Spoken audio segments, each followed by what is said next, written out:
The war had raged for 17 cycles, painting the void between star systems with the debris of countless vessels. The Zephyrian Empire, with their crystalline ships that sang death through space, had pushed humanity to the brink of extinction. Their queen, Veltar the Unyielding, was a being of pure logic and calculated cruelty, her 6 arms orchestrating battles from her throne world like a conductor directing a symphony of annihilation. Commander Sarah Chen stood at the viewport of the human flagship Defiance, watching another colony transport streak past in flames. The evacuation of Kepler 442b was not going according to plan. Half their fleet was gone and the Zephyrian pursuit ships were closing fast. In 12 hours they would reach the transport convoy, and 20,000 human civilians would join the countless others who had already perished in this senseless war.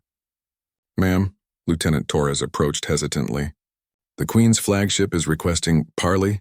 Sarah's weathered face creased in disbelief. In 17 cycles of war, the Zephyrians had never once attempted communication beyond demands for unconditional surrender. "Are you certain?" "Yes, ma'am. She wants to meet on the neutral station at Meridian Point. No weapons, no escorts, just—" Torres paused, consulting his datapad. "Just her and one human representative." 3 days later, Sarah found herself aboard the abandoned trading station, its corridors echoing with the ghosts of better times when humans and aliens had conducted peaceful commerce. The central chamber had been chosen for the meeting, a vast space with a transparent dome offering a view of the surrounding nebula. Queen Veltar arrived precisely on schedule. She was magnificent and terrible, her carapace shifting between deep purples and silver, her 6 arms moving with predatory grace, each of her 4 eyes fixed on Sarah with an intensity that could have melted hull plating. When she spoke, her voice resonated through the chamber like the harmonics of a dying star.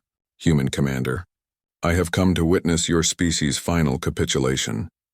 Sarah straightened her uniform and met the Queen's gaze without flinching.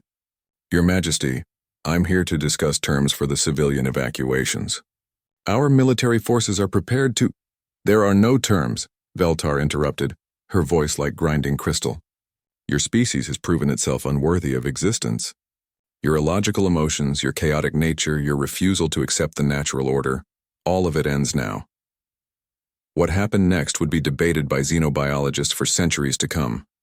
The chamber's side door, which should have been sealed, hissed open. A small figure wandered in, no more than 7 years old, with dark curls and bright eyes that held no comprehension of the Galactic War being decided in this room. "Emma!" Sarah spun around, recognizing the child from the evacuee manifest. The girl must have wandered away from the temporary quarters where civilians were being housed. "How did you—" But Emma wasn't looking at Sarah. She was staring up at the alien queen with the fearless curiosity that only children possessed. Veltar, for her part, had frozen completely, all 6 arms suspended in mid-gesture, her 4 eyes tracking the small human with what could only be described as bewilderment. "You're really pretty," Emma said in her clear, high voice. She reached into her small backpack, a gesture that made Sarah's hand instinctively move toward her sidearm, and pulled out something that made both adults freeze. A flower. A simple daisy, slightly wilted from the journey with white petals and a yellow center. One of the last flowers from Earth, carried across the galaxy in a child's backpack like the most precious treasure in the universe. Emma walked forward with the confidence of someone who had never learned to fear aliens, predators, or queens who commanded death fleets. She stopped directly in front of Veltar, the flower held up like an offering. "This is for you," Emma said. "My mommy said flowers make everyone happy." For a moment that stretched into eternity, the chamber was silent except for the hum of life support systems. Veltar's 4 eyes converged on the small white flower, her massive form absolutely still. Sarah held her breath, expecting violence, expecting the child to be swept aside by those terrible arms.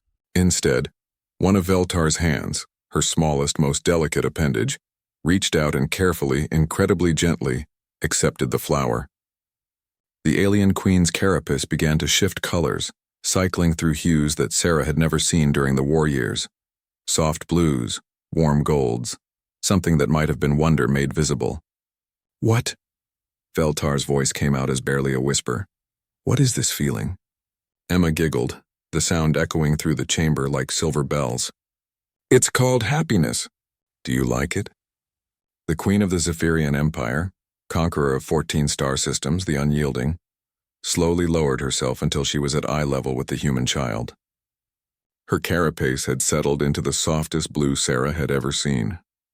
In all my cycles, Veltar said quietly, no being has ever given me something without expecting conquest or tribute in return. This small token, it is freely given? Uh-huh. Emma nodded enthusiastically. Flowers are for sharing. That's what makes them special. Veltar was silent for a long time, her 4 eyes studying the fragile petals as if they contained the secrets of the universe. When she finally spoke, her voice had lost all its previous hardness. Commander Chen, she said, not looking away from the flower, I declare this war ended. My fleets will withdraw immediately. Your people may colonize in peace. Sarah stared in shock. Your Majesty, What changed your mind? Veltar carefully cradled the flower in her palm.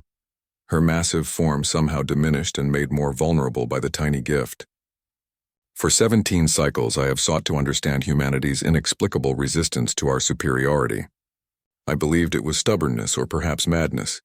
But this child, she has shown me something my species forgot long ago. She looked up at Sarah, and there was something ancient and sad in her alien eyes. We Zephyrians pride ourselves on logic, on the calculated pursuit of resources and territory. But we have never learned to give without expecting return. This small human has demonstrated a form of intelligence we never possessed, the wisdom to create joy through generosity. Emma, oblivious to the historical moment she had created, was now exploring the chamber with typical childhood curiosity. She paused at the viewport, pressing her small hands against the transparent aluminum as she watched the nebula's colors swirl like cosmic paint. If a species can produce beings capable of such pure goodness, Veltar continued, then perhaps it is we who are the lesser civilization.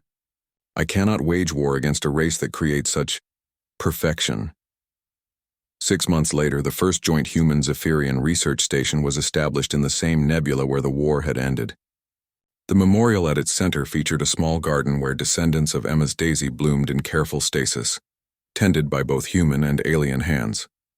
And in the Queen's private chambers on the Zephyrian throne world, carefully preserved in a stasis field that would maintain it for millennia, a single pressed flower served as a reminder that sometimes the smallest gestures can topple the mightiest empires, not through force, but through the simple revolutionary act of kindness.